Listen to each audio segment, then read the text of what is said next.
విష్ణు రూపాయ నమశివాయ. దుష్టుడైనా మంచివాడైనా తెలిసేనా తెలియకైనా రుద్రాక్షలు ధరిస్తే ఉద్ధరింపబడతాడు అని పురాణంలో చెప్పారు. అది తెలియజేయడానికి పురాణంలో ఒక అద్భుతమైన కథ చెప్పారు. ఏమిటంటే, నందిగ్రామంలో పూర్వం ఒక వేశ్య ఉండేది. ఆమె అందాన్ని అసలు మాటల్లో వర్ణించలేము అని చెప్పారు పురాణంలో.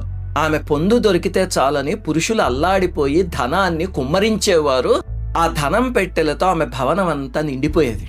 ఆమె వేశ్య అయినా సరే విపరీతమైన దైవభక్తి, ధర్మనిరతి. అంటే వేశ్యకి ధర్మనిరతి ఏమిటండి అంటే అదే విచిత్రం. ఆమె ఒక నియమం పెట్టుకుంది. ఏమిటంటే, నాకు ఎలాగూ వివాహం సంసారము లేవు, నా కోసం వచ్చిన విటుణ్ణి ఆ రోజుకి నా భర్త అని త్రికరణ శుద్ధిగా భార్య సేవించినట్టు సేవించుకుంటాను అని నియమం పెట్టుకుంది. అలాగే చేసేది. ఆమె దగ్గర ఒక కోతి, ఒక కోడి ఉండేవి, పెంపుడివి అన్నమాట. వాటిని రోజు రుద్రాక్షల్లో అలంకరించి అక్కడ ఒక నాట్య మండపంలో